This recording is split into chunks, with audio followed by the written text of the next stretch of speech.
Assalamualaikum warahmatullahi wabarakatuh. Untuk pertemuan kali ini, kita akan membahas mengenai sistem pencernaan.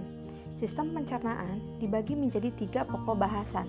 Yang pertama itu mengenai nutrisi, kemudian yang kedua mengenai organ-organ sistem pencernaan, dan yang ketiga mengenai kelainan pada sistem pencernaan. Coba kita bayangkan, mengapa tubuh kita membutuhkan makanan?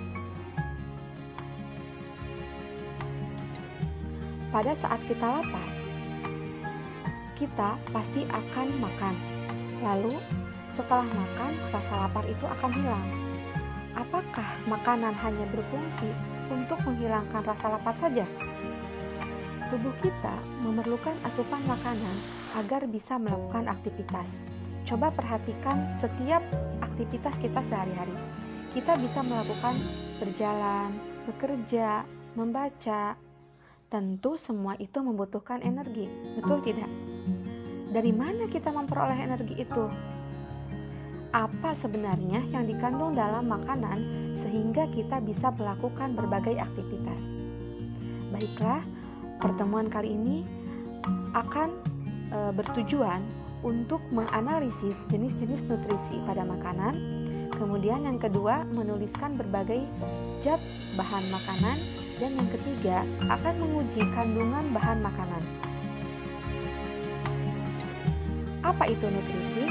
Nutrisi merupakan substansi organik yang dibutuhkan organisme untuk fungsi normal dari sistem tubuh pertumbuhan.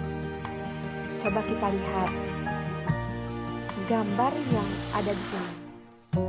Ya, di situ ada jagung, ada nasi, ada gandum, ada kentang. Kalian pasti tidak asing dengan makanan-makanan tersebut, karena makanan-makanan tersebut merupakan sumber energi bagi tubuh kita. Maka dari itu, makanan tersebut mengandung nutrisi karbohidrat, di mana karbohidrat itu merupakan zat gizi yang terdapat dalam makanan, pada umumnya dalam bentuk amilum. Kemudian fungsi karbohidrat itu apa saja? Yang pertama tadi, sebagai sumber energi bagi tubuh kita. Secara teori, 1 gram karbohidrat dapat menghasilkan 4 kalori. Kenapa? Karena sangat besar kalori yang dihasilkan bagi tubuh. Karbohidrat merupakan kebutuhan utama bagi sel-sel jaringan tubuh. Yang kedua, sebagai detoksifikasi zat-zat toksik di dalam hati. Apa itu detoksifikasi?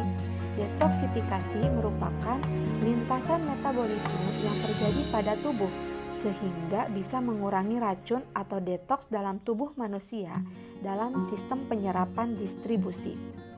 Oke, kita lanjutkan. Untuk gambar-gambar ini apa saja? Ya, ada telur, ada lauk pauk, ada daging. Beda hanya dengan yang tadi, kalau nutrisi karbohidrat itu tadi ada jagung, nasi, kentang, dan gandum. Nah, kalau telur, lauk pauk, dan daging ini termasuk kepada protein. Di mana protein itu berfungsi untuk pertumbuhan, pemeliharaan, dan perbaikan jaringan tubuh. Bahan makanan yang mengandung protein, ada yang mengandung protein hewani dan ada yang mengandung protein nabati.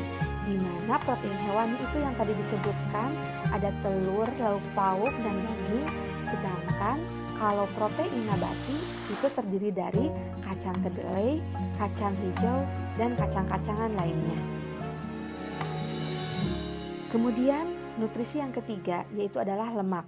Di mana lemak itu berfungsi sebagai sumber energi, membangun jaringan, memberi rasa kenyang, dan sebagai pelarut atau pembawa vitamin, dan berfungsi juga sebagai cadangan makanan. Lemak juga ada lemak nabati dan ada juga lemak hewani, di mana lemak nabati itu berasal dari tumbuhan, kalau lemak hewani berasal dari hewan. Kemudian ada vitamin, di mana vitamin itu terdiri dari beberapa vitamin yang mengandung banyak sekali manfaat. Vitamin A yang terdiri dari susu, telur, hati, sayuran, wortel, dan sebagainya itu bermanfaat untuk menjaga kesehatan mata, apalagi meringankan sistem kekebalan tubuh, pertumbuhan tulang, dan menguatkan gigi. Kemudian, vitamin B yang terdiri dari gandum, makanan lauk, daging, telur, dan produksi susu, asam, sayuran, berdaun hijau itu berfungsi untuk mengatur fungsi tubuh, mengatur untuk menghasilkan sel darah merah. Kemudian, ada buah jeruk. Sering kan kita mendengar kalau buah jeruk itu merupakan vitamin C, di mana berfungsi untuk membentuk kolagen, membantu untuk menjaga kesehatan jaringan tubuh seperti gusi, otot, serta membantu tubuh untuk melawan infeksi. Kemudian, vitamin D untuk kuning telur, minyak ikan, makanan yang diperkaya seperti susu kedelai. Kemudian sari dari buah jeruk berfungsi untuk menguatkan tulang dan gigi. Kemudian vitamin E yang berfungsi sebagai antioksidasi dan membantu melindungi sel atas kerusakan dan penting untuk kesehatan sel darah merah. Itu terdiri dari sumber makanan, minyak sayur, kacang-kacangan. Kemudian yang terakhir itu vitamin K, di mana vitamin K itu berfungsi untuk membantu pembekuan darah serta meningkatkan pertumbuhan dan kesehatan tulang. Di mana vitamin K itu berada? Yaitu pada bahan makanan alpukat, anggur, sayuran hijau. Oke. Kemudian setelah vitamin ada juga yaitu mineral, di mana mineral itu merupakan nutrisi yang sedikit mengandung asam karbon. Satu jenis makanan yang kita konsumsi ternyata banyak lebih dari satu jenis zat gizi. Misalnya soda susu terkandung protein, lemak, serta mineral yang berupa kalsium. Apa itu fungsi mineral? Fungsi mineral yaitu untuk proses pembangunan sel, membangun reaksi kimia tubuh, mengangkut oksigen ke seluruh tubuh, dan pembentukan pemeliharaan tulang. Beberapa mineral dibutuhkan oleh tubuh kita dalam jumlah yang sangat sedikit. Sebagian yang lain cukup banyak. Kita lanjutkan untuk uji kandungan karbohidrat. Uji kandungan karbohidrat kita bisa menggunakan bahan betadine, di mana bahan-bahannya yang terdiri dari nasi, tahu, biskuit, mentega, kentang, dan kemiri. Untuk langkahnya, semua bahan tersebut dihaluskan, kemudian ditetesi oleh betadine.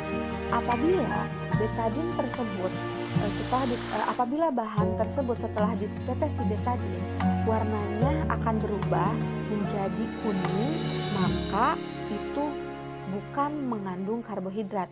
Tetapi apabila si bahan yang setelah ditetesi betadine berubah warna menjadi kehitam-hitaman, maka bahan tersebut merupakan dari bahan karbohidrat. Untuk uji kandungan protein bisa menggunakan koran. Kemudian bahan-bahannya putih telur, kemiri, kentang, dan mentega. Uji cobanya kita gosokkan bahan-bahan tersebut kepada koran. Apabila koran tersebut nantinya ada bayangan cahaya, maka bahan tersebut merupakan bahan dari protein. Baiklah, terima kasih untuk pertemuan kali ini. Dikisahkan sekian.